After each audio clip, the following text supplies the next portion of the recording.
Hey there, YouTube. Twofinger. State of the guitar address. We're seeing Gibson sliding into bankruptcy. Not good. Chapter 13 for Gibson. Also, Guitar Center. Not good. Not good. And shaking my fist at that company. I told you so. I told you so. It's just really bad news what's been going on.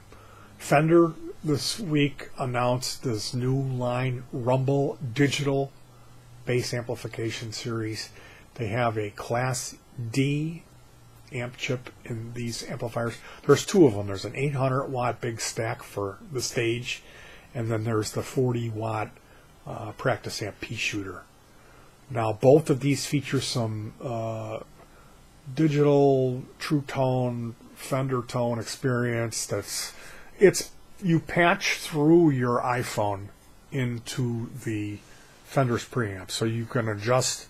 Like I don't really know, but I could only imagine that you would download the software or access a website, and it would have a picture of a Motown bass player, and you would click on that, and then instantly it would adjust the preamp settings on your amp to emulate a Motown bass setting. Now, the photograph that I saw on my Facebook wall that came in tandem with the launch of this line of two bass amps, Fender Rumble Digital Series, was a young, attractive female with her legs spread. She's got a Bronco or some kind of 3/4 scale Fender bass in between her legs, all white, like work pants with a white tight white t-shirt, black hair, and motorcycle boots, and then she's got this bass, and she's sitting next to the little 40 watt P shooter bass amp. And of course she can grab her phone, and then she doesn't have to bend over and twiddle the knobs. She can just do this, and because she's a girl, it's Class D, so it's lightweight. And they invented some new lightweight speaker bass amp technology, and it's probably made out of some space age carbonite fibers, so the chassis is light. So it's a real light, which is, I mean, that's all cool, except for one thing, okay? Yeah, girls play bass now, so we got to make them lighter and have the iPhone app. No unsightly knobs to twiddle. Now, any product where you're relying on a secondary platform, such as an iPhone, to be able to utilize it, like going way back, if they had a VCR, let's say my wife and I would be shopping for a VCR. Okay, and this is all really highly theoretical, because my wife and I got our VCRs out of the dumpster. We would clean the head with rubbing alcohol and a Q-tip, and off you were to the races, as they say. Now, let's say theoretically we would be shopping, and they would have one VCR that would have a remote with all kinds of buttons on it, and another VCR that had a remote that had all kinds of buttons on them. And the difference between the two was one of the VCRs had a sleek, very attractive, nondescript kind of brushed aluminum front panel, where the other VCR would have like an ugly black piano type finish, plastic, thin, cheap, but it was loaded with buttons. I would go with the ugly one with the buttons, because I know that immediately the first thing to break is going to be the remote. And if you don't have the buttons to operate from the remote on the front panel, when that remote breaks, gets lost, runs out of batteries or what have you, you're screwed. You're not going to be able to operate the VCR. And same goes for these products, because 9 times out of 10, whatever that interface that you're accessing those extra features on, that interface does not exist on the other part of the technology. Meaning the amp does not have those buttons or controls or ways to access these features. The only way to access them is through the iPhone. And past history is backing me up with this. Like with Digitech, they had the iStomp, which was really a wonderfully cool stereo in, stereo out pedal that you could zap new pedals into it using an iPhone. Now, Apple went, 6 months went by, they did an update, another 6 went by, they came out with a new phone, 6 months, another update, another 6 months, another new phone, and at that point, that new phone refused to support what Digitech had done the deal with Apple for. So, as everyone moves forward, because you have to nowadays, you have to get the new phone, because what the companies do is they throttle back the bandwidth, so you can't be like a cool, like, I'm going to run an iPhone 4 just because it was my favorite iPhone, and that was the one that I had on me when I met my wife, and I still have it, and it's still good. You have to buy the new one because they throttle back the speed. There's all kinds of reasons why you have to upgrade. So this is why the Fender Rumble Digital, I love the concept. Everything about it I love. The lightweight, the Class D. I'm a Class D cult member. I'm like the only guy championing that technology, and I've been marching around blowing that Class D horn for a long time. So I love this, that Fender's using it, but anything that requires that additional thing, because I hate cell phones. So that, like, if you have a perfectly good family of test monkeys and you integrate a cell phone, within 6 weeks, that family, they'll all have murdered each other and eaten each other's brains. That's what you would find. So, yeah, thumbs up to Fender. They're, the poor man's, every man's guitar. Like we had Gibson, the fine crafted instrument that demanded a big price tag, and then Leo Fender came along with a different idea. Every man's guitar, you could just have like half a month's salary and afford this thing. If the neck got screwed up, well, you just unscrew it and pop a new neck on. It's like solved all the problems of the Gibson. And now we've got Gibson has kind of gone away, and they've got their head up their butt, and they're infuriating the community, doing everything wrong with the robot guitar, and they won't come out with what the Gibson fanatics really want. So we have that company facing bankruptcy. They're going to go away. And then what's happening is Fender is getting more and more expensive, turning into a turkey of a company.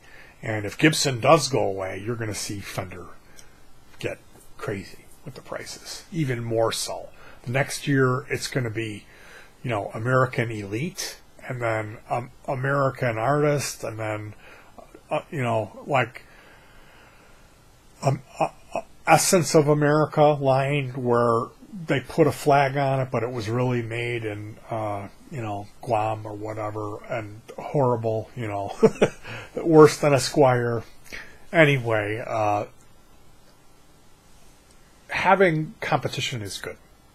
And we look at Guitar Center, Sam Ash finally came along, and hats off to Sam Ash for doing a good job.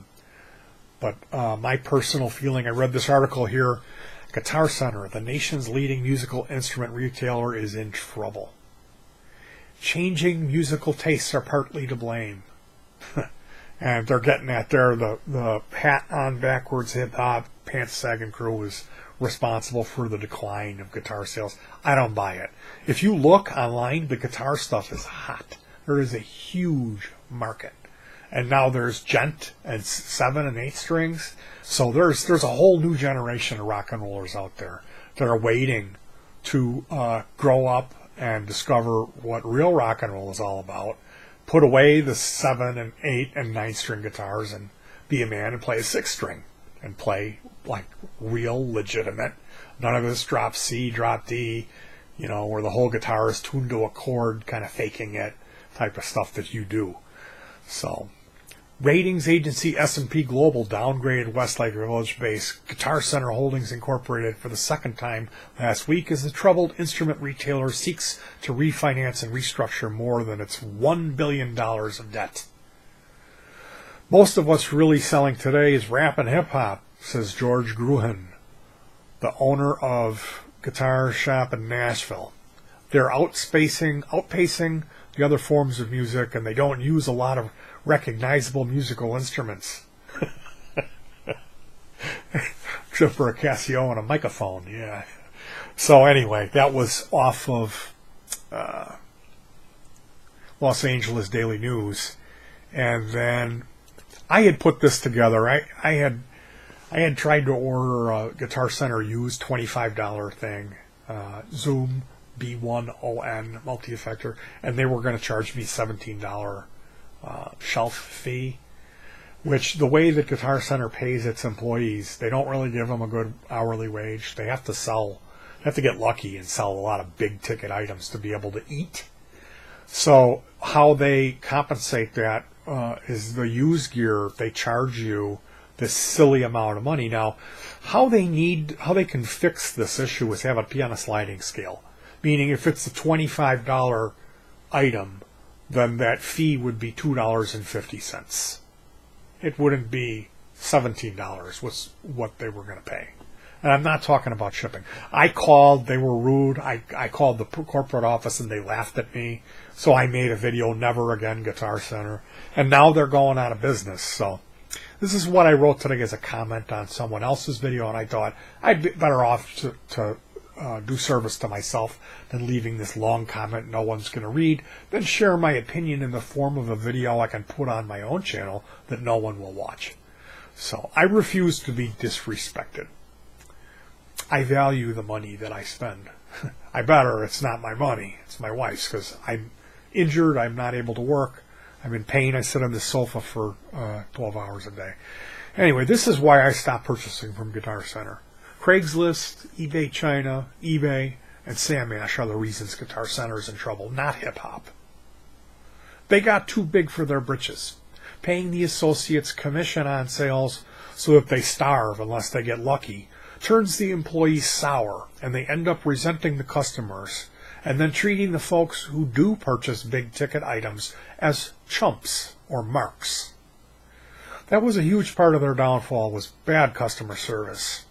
A poor showroom experience due to the morale of the employee being in the toilet, and then poor showroom experience having the being a practice space for every horrible guitar player within a 6-mile vicinity going there every day, hearing a kid plug into a Marshall with a Fender Squier, da da da da da da da da da, and then ooh doo doo doo. Do, do, do, do, do, do, do, do, do, do, do, do. And then you got the bass guy, the old fat hippie playing Smoke on the Water in the back. That's a cacophony of Shazer.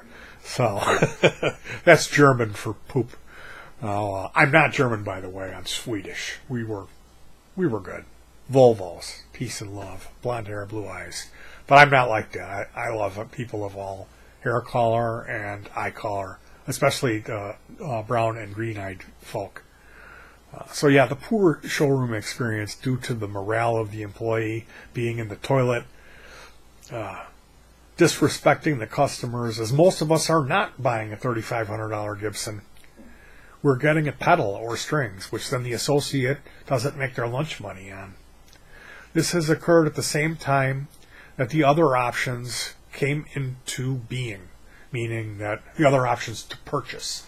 So while they're shifting over to having these rotten employees who are resentful to the customers, at the same time this is going on, Craigslist, eBay, and then Sam Ash are these other viable options. Like before, Guitar Center kind of had a monopoly because the mom and pop stores didn't have the money to have the latest Roland or expensive guitars in stock. So they had a monopoly for a while, but they blew it. They got greedy and they didn't want to pay their employees, which that's one thing if I owned a business I would have reasonably happy.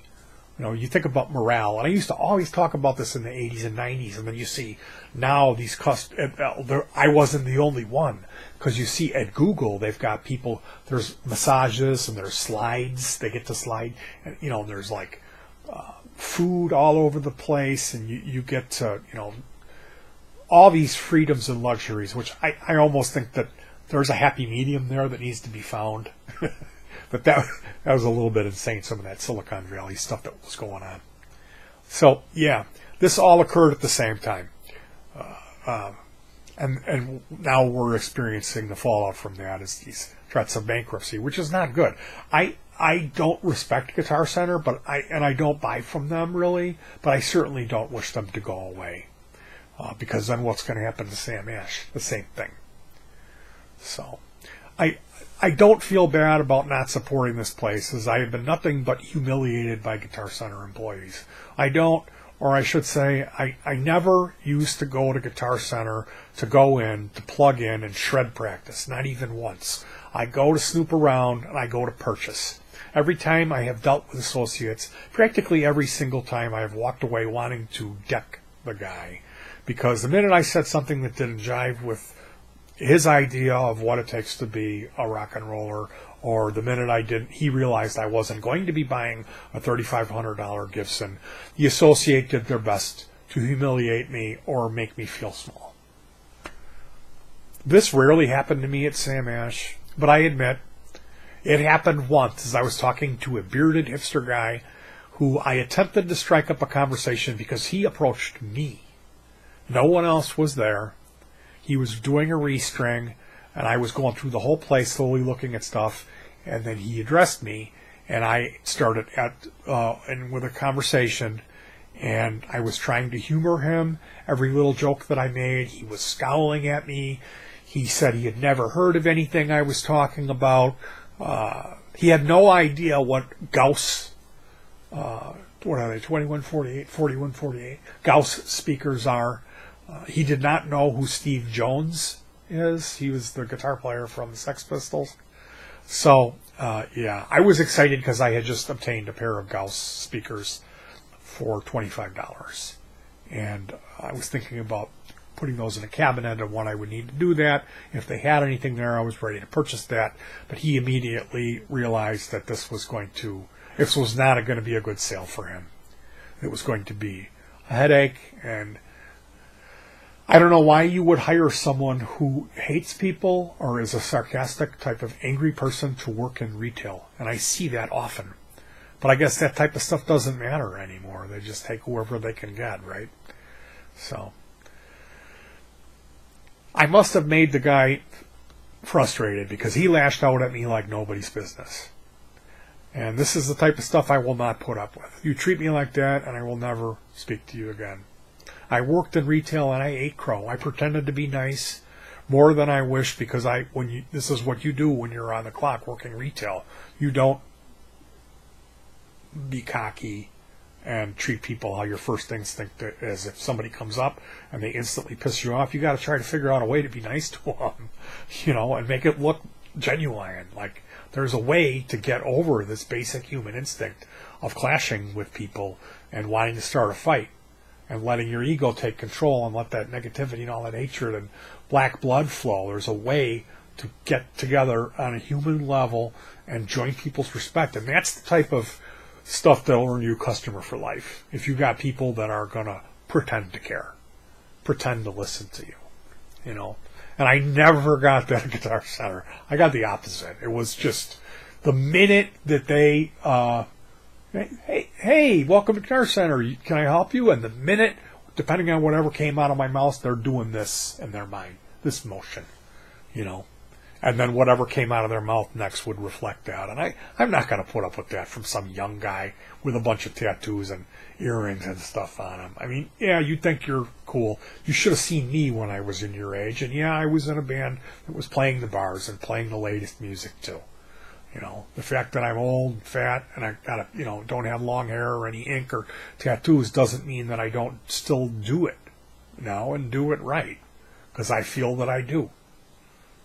That's kind of a sore point with me is if you pay attention and you listen to the music on my channel and then you watch most of the other guitar channels, everybody's all decked out and they're all like Joe Rock and Roller wearing their clothes with the big like tattoo stuff on them and all the curled iron crosses and everything. And like, what have you got on your channel to show that you're a guitar player? Do you have any video of you playing? And what is it? It's some cover of Up All Night to Get Lucky by Daft Punk. And you're playing a wound-up high-gain, Spider Line 6 while your 400-pound backup singer, female lead singer, two of them are up there. Up all night to get lucky, That's what mostly of what's going on. That's what I think, anyway. And I'm on my high horse because go back about a month and listen to the album I dropped. It's called Minor Technical Difficulties. And it's all original except for the one cover at the end of the album. I played all the instruments. I used samples for the drums, and it's excellent. Straightforward instrumental rock music. And I did that with 2 fingers to fret.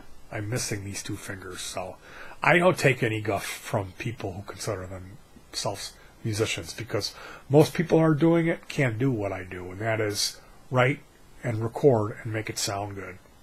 Most home recordings sound awful in my experience. You know, it seems like there's no middle ground. It's either it's terrible or it's really good. And I'm more falling in that middle ground. So I'm the exception that breaks the rule.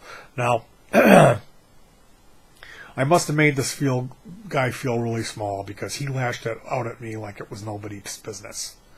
You certainly have to eat this type of crow and try to get along with people whether you like them or not when you're in retail and you're paid to be doing that sort of thing.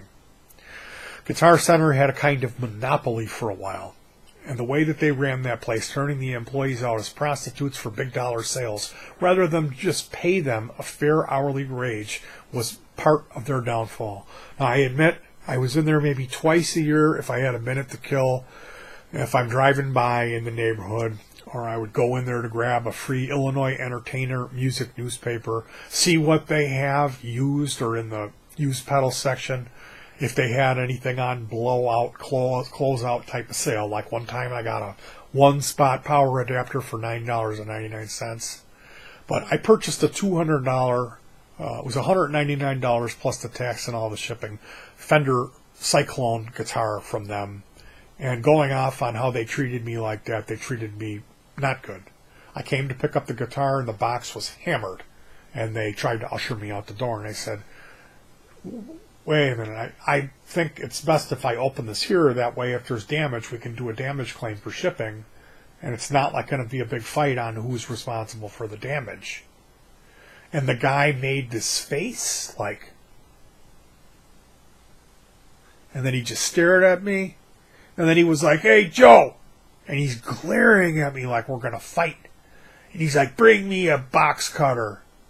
And then Joe came and he like put his hand out, and Joe like rolled his eyes because he knew, and he gave him the box cutter, and then he's like, you know, he like pulled the knife out and poured it out and then like did this like intimidating thing.